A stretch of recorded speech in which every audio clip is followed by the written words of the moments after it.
So we've got a call from Jim in Missouri. He's been waiting here for an hour and 40 minutes. Asks, if there's an omniscient God, do we have free will? And I think this is a really good question.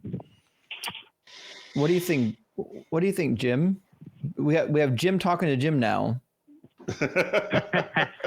Yeah, well, I've done that before, but the reason I say that if God is omniscient, if God exists, do we actually have free will? Because he knows what we're going to do before we do it.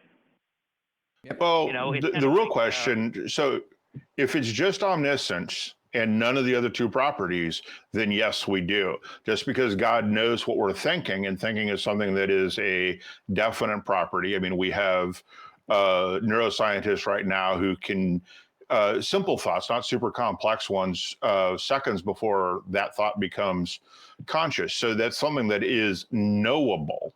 So if it's just omniscience, then yes, we still have free will. If it's omnipotence with omniscience, that becomes a little bit more difficult because God would know our states of mind and how the neurons are going to fire in such a way that we're going to make a decision. And he has the power to change the universe in such a way that we'll make a different decision. So once you start adding that omnipotence in, yes, you can make the question, do we really have free will? Because God can change the universe in ways that will cause us to make a different decision. Does that make sense? Yeah, and that's kind of what my point was. If he's omniscient, omnipotent, all the other omnis, then, would we actually have free will? One time I like to compare like the story of Job to the 1919 World Series. All the gamblers, they were betting on the Cincinnati Reds to win because they knew that the Chicago White Sox were going to take a dive. So why wouldn't they bet on the Reds? Well, it's a little more subtle than that because God's setting up the universe in such a way for us to make the decisions he wants us to make. And that's what would take away free will. If God chooses not to make to change the universe, and we would still have free will. So it's a little more subtle than everybody thinking that the White Sox are going to take a dive. Well, I'm just saying, I mean, to me, if I knew that somebody was going to make a bad decision and, they weren't going to believe in me and I love them so much, to me, it's like, here's an idea. I don't create that person. I just say, okay, he never exists. Well, no, you would actually set it up so that person would believe, right? Because you would know what it would take for that person to believe, and you would provide that evidence. I could do that too, or again, I could just say, yeah, they've got free will. They can disobey me. I just know that they won't. Right. Because I've created the universe in such a way that my existence and belief in me and worshiping me is so obviously the right thing to do that nobody can deny it. Yeah. And he didn't create that universe. So where are we? Right. Yeah.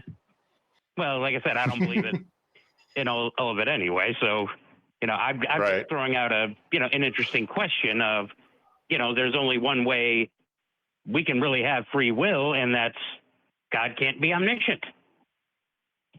Well, he can't be omniscient and omnipotent. Right.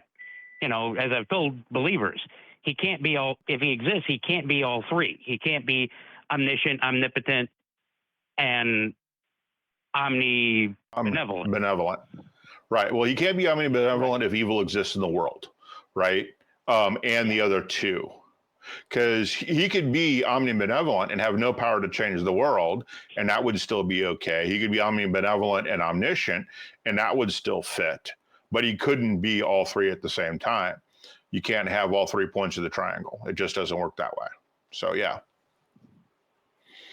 Yeah, I mean, and of course they will point to free will, but that mean every time a Christian points to free will and saying, well, God allows free will and that's where evil comes from, then you're limiting God's power to directly violating free will. And we know he's willing to do that because he did that to Pharaoh's heart, right? Yeah. Well, to me, that also says maybe he's a sadist.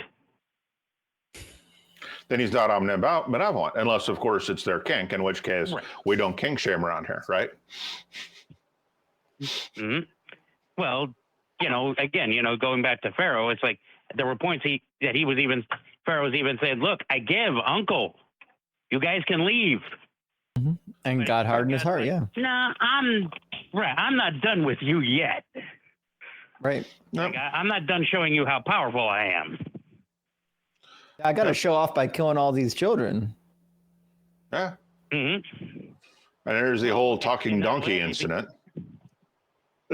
Well, not only that, with Pharaoh, it's like if he knew that was the one he that would do it, it's like, why didn't he just lead with that? Right. Like, well, why did we have to have all the other however many plagues there? All fun stuff. Mm-hmm. All fun stuff to have while drinking a glass of wine or 5. Yeah. Or a beer, or the beverage of your choice, adult or otherwise. Oh yes. Well, mine's beer, so hey. Yeah. Either way, I like a good beer too. Jim, thank you for calling in, and thank you for waiting on the line. And we really appreciate the question. And we got to wrap up the show, but we'll be live again same time next week. Okay.